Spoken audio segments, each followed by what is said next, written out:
അമേരിക്കയിലെ ഇന്ത്യക്കാരടക്കമുള്ള കുടിയേറ്റക്കാർ ശ്രദ്ധിക്കേണ്ട ചില മാറ്റങ്ങൾ 2026 ജനുവരി 1 മുതൽ പ്രാബല്യത്തിൽ വന്നിരിക്കുകയാണ്. US ഭരണകൂടം വിവിധ രാജ്യങ്ങളിൽ നിന്നുള്ളവർക്ക് യാത്രാ നിരോധനം ഏർപ്പെടുത്തിയത് നിലവിൽ വന്നതാണ് ആദ്യത്തേത്. മറ്റൊന്ന് മുൻപ് പ്രഖ്യാപിച്ചിരുന്ന പുതിയ കുടിയേറ്റ അനുബന്ധ ഫീസുകൾ പ്രാബല്യത്തിൽ വന്നതുമാണ്. ഇവയെക്കുറിച്ച് വിശദമായി നോക്കാം. US ഭരണകൂടം കൂടുതൽ രാജ്യങ്ങളിൽ നിന്നുള്ള പൗരന്മാർക്ക് യാത്രാ നിരോധനം ഏർപ്പെടുത്തിയ നടപടി ജനുവരി 1 മുതൽ പ്രാബല്യത്തിൽ വന്നിരിക്കുകയാണ്.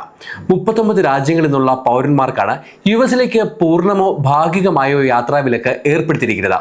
ഡിസംബർ പകുതിയോടെയാണ് ഇത് സംബന്ധിച്ച പ്രഖ്യാപനം ഭരണകൂടം നടത്തിയത്. Afghanistan, Burma, Chad, Republic of Congo, Equatorial Guinea, Eritrea, Haiti, Iran, Libya, Somalia, Sudan, Yemen, Burkina Faso, Laos, Mali, Niger, Sierra Leone, ദക്ഷിണ സുഡാൻ, സിറിയ എന്നിവിടങ്ങളിൽ നിന്നുള്ളവർക്കും പലസ്തീൻ അതോറിറ്റി നൽകിയ യാത്രാ രേഖകൾ കൈവശം വെച്ചിരിക്കുന്ന വ്യക്തികൾക്കുമാണ് പൂർണ്ണ യാത്രാ നിരോധനം ഏർപ്പെടുത്തിയിരിക്കുന്നത്. ഇന്നു മുതൽ ഈ രാജ്യങ്ങളിൽ നിന്നുള്ളവർക്ക് US വിസ ലഭിക്കില്ല. Angola, Antigua, Barbuda, Benin, Burundi, Cote d'Ivoire, Cuba, Dominica, Gabon, Gambia, Malawi, Mauritania, Nigeria, Senegal, Tanzania, Togo, Tonga, Venezuela, Zambia, Zimbabwe എന്നീ രാജ്യങ്ങൾക്ക് ഭാഗിക യാത്രാ വിലക്കും ഏർപ്പെടുത്തിയിട്ടുണ്ട്. അതേസമയം ഇന്ത്യ അടക്കമുള്ള മറ്റ് രാജ്യങ്ങളിൽ നിന്നുള്ളവർക്ക് യാത്രാ നിരോധനം ബാധകമാകില്ല. കൂടാതെ സാധുവായ വിസയോടെ US താമസിക്കുന്ന മേൽപ്പറഞ്ഞ 39 രാജ്യങ്ങളിൽ നിന്നുള്ളവർക്കും നിയന്ത്രണങ്ങൾ ബാധകമാകില്ല. കൂടാതെ അത്ലറ്റുകൾ, ചില നയതന്ത്ര ഉദ്യോഗസ്ഥർ, ഇരട്ട പൗരത്വമുള്ളവർ എന്നിവർക്കും ഇത് ബാധകമാകില്ല. അതേസമയം US ഭരണകൂടത്തിന്റെ നടപടിക്ക് പ്രതികരണമായി US പൗരന്മാർക്ക് ആഫ്രിക്കൻ രാജ്യങ്ങൾ യാത്രാവിലക്ക് ഏർപ്പെടുത്തി. മാലി, ബുർക്കിന ഫാസോ, നൈഗർ എന്നീ രാജ്യങ്ങളാണ് US പൗരന്മാർക്ക് പ്രവേശനാനുമതി തടഞ്ഞത്. ഇനി ഏതൊക്കെ കുടിയേറ്റ അനുബന്ധ ഫീസുകളാണ് ജനുവരി 1 മുതൽ വർദ്ധിച്ചതെന്ന് നോക്കാം. വാർഷിക അഭയാർത്ഥി അപേക്ഷ അല്ലെങ്കിൽ ആനുവൽ അസൈലം ആപ്ലിക്കേഷൻ ഫീസ് $100 നിന്ന് $102 വർദ്ധിപ്പിച്ചു.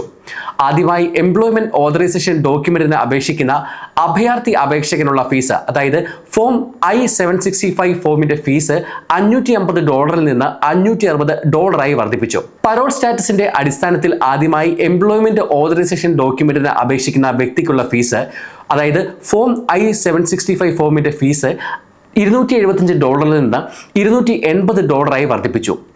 ഒരു വ്യക്തി ആദ്യമായി ടെമ്പററി പ്രൊട്ടക്റ്റഡ് സ്റ്റാറ്റസ് അധിഷ്ഠിത എംപ്ലോയ്മെന്റ് ഓതറൈസേഷൻ ഡോക്യുമെന്റിന് അപേക്ഷിക്കുമ്പോഴുള്ള ഫീസ്, അതായത് I-765 ഫോമിന്റെ ഫീസ് $550 നിന്ന് $560 വർദ്ധിപ്പിച്ചു.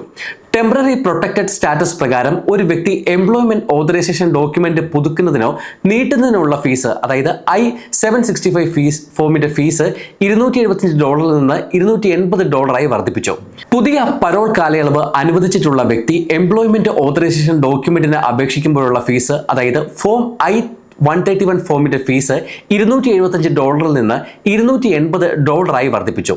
ടെമ്പററി പ്രൊട്ടക്റ്റഡ് സ്റ്റാറ്റസിനുള്ള അപേക്ഷാ ഫീസ്, അതായത് ഫോം I-821 ഫോമിന്റെ ഫീസ് $500 നിന്ന് $510 വർദ്ധിപ്പിച്ചു. അതേസമയം അഭയാർത്ഥി അപേക്ഷയ്ക്കുള്ള പ്രാഥമിക ഫീസായ $100, അഭയാർത്ഥി അപേക്ഷകന്റെ എംപ്ലോയ്മെന്റ് ഓതറൈസേഷൻ ഡോക്യുമെന്റിന്റെ കാലാവധി നീട്ടാനുള്ള ഫീസായ $275, സ്പെഷ്യൽ ഇമിഗ്രന്റ് ജുവനൈൽ ഫീസായ $250 മാറ്റമില്ലാതെ തുടരും.